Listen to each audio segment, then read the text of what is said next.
Сәлем оқырман. 30-шы сөз 1895 жыл.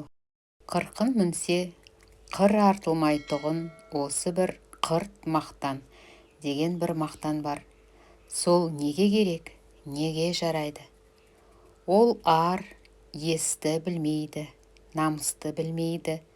Кең толғау, үлкен ой жоқ, не балуандығы жоқ, не батырлығы жоқ, не адамдығы жоқ, не ақылдылығы жоқ, арлылығы жоқ. Мойынын бұрып қойып, өй, Тәңір-ай, қойшы әрі, кімнен кім артық дейсің? Кімнің басы кімнің қанжығасында жүр? Ол менің қазаныма ас салып беріп жүрме? Мен онан сауын сауып отырмын ба? Деп бұлғақтап, немесе аяғаным жаным ба? Өй, енесін ұрайын, өліп кетпей неге керек? Азар болса атылып, я осы үшін айдалып кетсем де көнгенім ақ. Әйтеуір бір өлім бар ма? Деп қалшылдайтұғын кісі көп қой. Өздерің көріп жүрсіңдер. Осы айтқан сөз бойына лайық қазақ көрдіңдер ме? Өлімге шыдайтұғын қазақ көргенім жоқ. Өлімге шыдамаймын деген қазақ көргенім жоқ. Кеңірдегін ғана көрсетеді-ау, қиылып қана қалайын деп. Егер осы сөз бойына лайық кісі көрінсе, ақылы жоқ кісі болса да, қайратменен ақ кісі айдындыратұғын адам болғаны ғой. Егер шын айғайды көргенде кірер жерін таба алмайтұғын дарақы, жұртты осы сөзімен айдындырамын. Мына кәпірден кісі шошитұғын екен, дегізіп, айдындырайын деп айтып отырған құр домбытпасы болып, босқа қоқиып отырса, соны не дейміз? Ай, Құдай-ай, жанға мырзалық қылатұғын, ердің жадағайдақ сертке тұрғыштығы, малға мырзалығы, дүниені бір тиын есеп көрмейтұғын жомарттығы, әр түрлі белгісі бойынша тұрмас педі. Ұялмас бетке талмас жақ береді деп, көп былжыраған арсыз, ұятсыздың бірі дағы. 31-ші сөз. Естіген нәрсені ұмытпастыққа 4 түрлі себеп бар. Әуелі, көкірегі байлаулы берік болмақ керек. Екінші, сол нәрсені естігенде я көргенде ғибратлану керек. Көңілденіп, тұшынып, ынтамен ұғу керек. Үшінші, сол нәрсені ішінен бірнеше уақыт қайтарып ойланып, көңілге бекіту керек. Төртінші, ой кеселі нәрселерден қашық болу керек. Егер кез болып қалса, салынбау керек. Ой кеселдері: уайымсыз салғырттық, ойыншы күлкішілдік, я бір қайғыға салыну, я бір нәрсеге құмарлық пайда болу секілді. Бұл 4 нәрсе күллі ақыл мен ғылымды тоздыратұғын нәрселер. 32-ші сөз. Білім, ғылым үйренбекке талап қылушыларға әуелі білмек керек. Талаптың өзінің біраз шарттары бар. Оларды білмек керек. Білмей іздегенмен табылмас. Әуелі, білім, ғылым табылса, ондай-мұндай іске жаратар едім деп, дүниенің бір қызықты нәрсесіне керек болар еді деп іздемекке керек. Оның үшін білім ғылымның өзіне ғана құмар, ынтық болып, бір нәрсе білмектіктің өзін дәулет білсең, және әр білмегеніңді білген уақытта көңілде бір рахат, хұзыр хасил болады. Сол рахат білгеніңді берік ұстап, білмегеніңді тағы да сондай білсем екен деп үміттенген құмар махаббат пайда болады. Сонда әр бір естігеніңді, көргеніңді көңілің жақсы ұғып, анық өз суретімен ішке жайғастырып алады. Егер дін көңілің өзге нәрседе болса, Білім ғылымды бірақ соған себеп қана қылмақ үшін үйренсең, ондай білімге көңіліңнің мейірімі асырап алған шешеңнің мейірімі секілді болады. Адамның көңілі шын мейірленсе, білім ғылымның өзі де адамға мейірленіп, тезірек қолға түседі. Шала мейір, шала байқайды. Екінші, ғылымды үйренгенде ақиқат мақсатпен білмек үшін үйренбек керек. Бақасқа бола үйренбе. Азырақ бақас көңіліңді пысықтандырмақ үшін залал да емес. Көбірек бақас адамды түземек түгіл бұзады.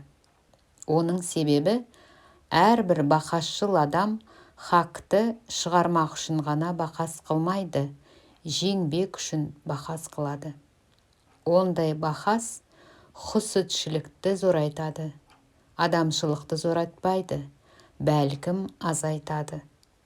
Және мақсаты ғылымдағы мақсат болмайды. Адам баласын шатастырып, жалған сөзге жеңдірмекші болады. Мұндай қиял өзі де бұзықтарда болады. 100 тура жолдағыларды шатастырушы кісі бір қисық жолдағы кісіні түзеткен кісіден садаға кетсін. Бақас өзі де ғылымның бір жолы, бірақ оған хирслану жарамайды. Егер хирсланса, өз сөзімшіл ғуфурлық, мақтаншақтық, хусітшілік бойын жеңсе, ондай адам бойына қорлық келтіретұғын өтіріктен де, өсектен де, ұрсып төбелесуден де қашық болмайды. Үшінші, әрбір хақиқатқа тырысып, іжтихатыңмен көзің жетсе, соны тұт, өлсең айырылма. Егер де ондай білгендігің өзіңді жеңе алмаса, кімге пұл болады? Өзің құрметтемеген нәрсеге бөтеннен қайтып құрмет күтесің. Төртінші, білім ғылымды көбейтуге екі қару бар адамның ішінде. Бірі мұлақаза қылу, екіншісі берік мұхафаза қылу. Бұл екі қуатты зорайту жаһатінде болу керек. Бұлар зораймай, ғылым зораймайды. Бесінші, осы сөздің 19 бабында жазылған ақыл кеселі деген 4 нәрсе бар. Содан қашық болу керек. Соның ішінде уайымсыз салғырттық деген бір нәрсе бар. Зинхар, жаным, соған бек сақ бол. Әсіресе әуелі құданың, екінші халықтың, үшінші дәулеттің, төртінші ғибраттың, бесінші ақылдың, ардың, бәрінің дұшпаны. Ол бар жерде бұлар болмайды. Алтыншы, ғылымды, ақылды сақтайтұғын мінез деген сауыты болады. Сол мінез бұзылмасын. Көрсе қызарлықпен, жеңілдікпен, я біреудің орынсыз сөзіне, я бір кез келген қызыққа шайқалып қала берсең, мінездің беріктігі бұзылады. Онан соң оқып үйреніп те пайда жоқ. Қоярға орны жоқ болған соң, оларды қайда сақтайсың? Қылам дегенін қыларлық, тұрам дегенінде тұрарлық, мінезде азғырылмайтын ақылды, арды сақтарлық беріктігі, қайраты бар болсын. Бұл беріктік бір ақыл, ар үшін болсын. 33 сөз. Егерде мал керек болса, қолөнер үйренбек керек. Мал жұтайды, өнер жұтамайды. Алдау қоспай адал еңбегін сатқан қол өнерлі қазақтың әулиесі сол. Бірақ Құдай тағала қолына аз-маз өнер берген қазақтардың кеселдері болады. Әуелі, бұл ісімді ол ісімнен айырайын деп, артық ісмерлер іздеп жүріп, көріп, біраз істес болып, өнер арттырайын деп түзден өнер іздемейді. Осы қолындағы аз мұзына мақтанып, осы да болады деп, баяғы қазақтың талапсыздығына тартып жатып алады. Екінші, ерінбей істей беру керек қой. Бір-екі қара тапса, малға бөге қалған кісімсіп, маған мал жоқ па дегендей қылып, еріншектік, салдау, салғырттыққа, кербездікке салынады. Үшінші, дарқансың ғой, өнерлісің ғой шырағым, немесе ағеке нең кетеді, осы ғанамды істеп бер дегенге, маған да біреу жалынарлыққа жеткен екенмін деп мақтанып, пайдасыз алдауға, қу тілге алданып, өзінің уақытын өткізеді.